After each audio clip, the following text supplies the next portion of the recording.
స్థానిక సంస్థల ఎన్నికల బరిలో ఒకే కుటుంబానికి చెందిన ఇద్దరు సోదరులు ప్రధాన పార్టీల తరపున పోటీ పడుతున్నారు.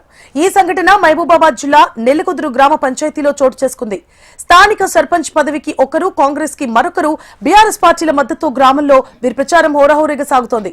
ఇద్దరు గ్రామంలో తమ అనుచర గణంతో ఇంటింటికి తిరుగుతూ ఓటు వేయాలంటూ ఓటర్లను ప్రాధేయపడుతున్నారు. నువ్వా నేనా అన్నట్లుగా గ్రామ పంచాయతీ ఎన్నికల సమరంలో అన్నదమ్ముల మధ్య బస్తీమే సవాల్గా మారింది. నా పేరు పులి వెంకన్న. నెల్లికుదురు గ్రామంలో గ్రామ స్థానిక సంస్థ ఎలక్షన్ రావడం జరిగింది. దానికి ఈరోజు నేను సర్పంచ్గా పోటీ చేయడం జరుగుతుంది. అది బల్లావ నాయక ఆశీస్సులతోటి కానీ, ఎమ్మెల్యే గారి ఆశీస్సులతో కానీ, మన భరతబాబు ఆశీస్సులతో కానీ చేయడం జరుగుతుంది.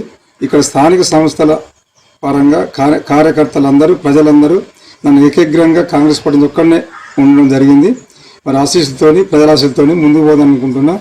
టీఆర్ఎస్ పార్టీ అభ్యర్థిగా నా పేరు గుల్లామచంద్రు అందరూ బలపరిచి ఏకగ్రీయంగా నన్ను ఆమోదించినారు. మాకు కూడా నిన్నటిదాకా ఒక రెబల్ అభ్యర్థి వీరగాని మల్లేశం ఉండే. ఆ మల్లేశం కూడా ఈ గెలుపును మనం ఇబ్బంది పెట్టొద్దని చెప్పి ఆ యొక్క నన్నే ఏకగ్రీయంగా ఎన్నుకొని ఆయన డ్రాప్ అయిండు. అదే ప్రకారంగా మా అన్నగారు వెంకన్న గారు అటువంటి అభ్యర్థి, కాంగ్రెస్ అభ్యర్థి అయినా ఆయనను కావాలని కొందరు దుష్ట శక్తులు కావాలని పరిగట్టుకొని ఆ యొక్క తమ్ముడు ఏకగ్రీయంగా ఎందుకు కావాలి, మనం కూడా పోటీ పెట్టించి వాళ్ళ కుటుంబాన్ని నష్టం చేయాలని చెప్పి మా అవగాహన లేని, రాజకీయ అవగాహన లేని పులియంగా తీసుకొచ్చి నాకు ఎదురుగా పోటీ పెట్టారు. ఎట్టి పరిస్థితులు కూడా అది వాళ్ళ గుణపాఠం జరుగుద్ది. ఆ యొక్క ప్రజలు ఏం ఆమోదిస్తారో వాళ్ళే. ప్రజలు ఏ నిర్ణయం తీసుకున్నా ఆ నిర్ణయాన్ని కట్టుబడి ఉన్నా నన్ను గెలిపించుకుంటే నేను ఎక్కువ అభివృద్ధి కార్యక్రమాలు చేస్తాను.